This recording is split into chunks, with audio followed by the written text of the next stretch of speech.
हर हर महादेव दोस्तों। भगवान भोलेनाथ को जो भी सच्चे मन से जपता है, भगवान भोलेनाथ उसी के हो लेते हैं। भोलेनाथ तो इतने भोले हैं कि वे अपने भक्तों का प्यार पाने के लिए उनके यहाँ नौकर बनने तक को तैयार हैं। आपको सुनकर यकीन नहीं हो रहा होगा, परंतु ये बिल्कुल सच है। आज हम आपको भोलेनाथ की इस कथा के बारे में बताएंगे जिसे आपने कभी नहीं सुना होगा। बिहार के गांव बस्ती में विद्यापति नाम के एक कवि थे। वे भगवान शिव के बहुत बड़े भक्त थे तथा हर समय भोले की भक्ति में खोए रहते थे।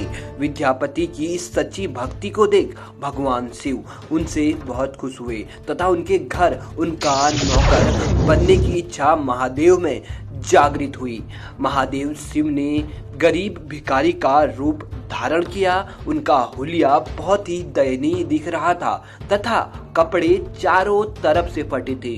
उसी भेष में भगवान शिव कवि विद्यापति के घर गए तथा उन्हें अपना नाम उगना बताया। उन्होंने कवि विद्यापति से अनुरोध किया कि वह उन्हें अपने घर नौकर रख ले, परंतु विद्यापति की आर्थिक स्थिति तो पहले से ही सही नहीं थी।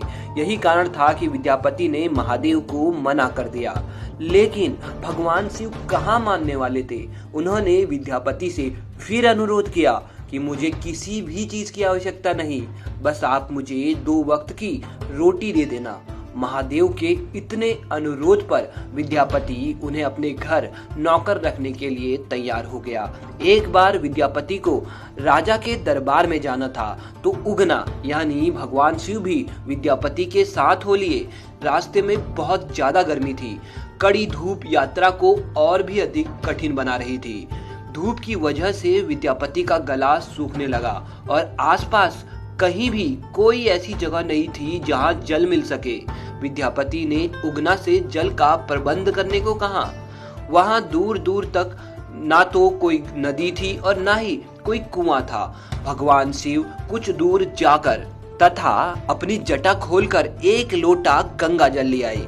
विद्यापति ने जब जल पिया तो वह तुरंत पहचान गया कि ये तो गंगा जल है और आश्चर्य में पड़ गया कि इस घने जंगल और भीषण गर्मी के बीच जहां दूर दूर तक कोई जल स्रोत नहीं दिखता, वहां गंगा जल आखिर आया कहां से।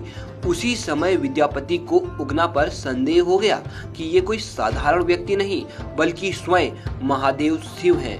अतः वह उगना से उसका वास्तविक परिचय जानने के लिए जिद करने लगा। जब विद्यापति ने उगना को शिव कहकर उनके चरण पकड़ लिए तब उगना बने। महादेव शिव को अपने वास्तविक रूप में आना ही पड़ा तथा महादेव शिव ने विद्यापति को अपने दिव्य रूप में दर्शन कराए। भगवान शिव ने विद्यापति से कहा कि मैं तुम्हारे साथ रहना चाहता हूँ, परंतु मैं केवल उगना बनकर ही तुम्हारे साथ रहूंगा तथा तुम मेरा वास्तविक परिचय किसी को मत बताना। भगवान शिव की इन शर्तों को विद्यापति मान गए, परंतु एक दिन किसी बात पर क्रोधित होकर विद्यापति की पत्नी जलती लकड़ी से भगवान शिव को मारने लगी। उसी समय विद्यापति के मुंह से निकल पड़ा, अरे भाग्यवान, ये तुम क्या कर रही हो? तुम साक्षात भगवान शिव को पीट रही हो। इतना बड़ा अपराध। बस इतना सुनते ही भगवान शिव वहां से अंतर्ध्यान हो गए। इसके बाद से विद्यापति उगना के नाम से भगवान शिव को जंगल जंगल भटकते हुए खोजने लगा।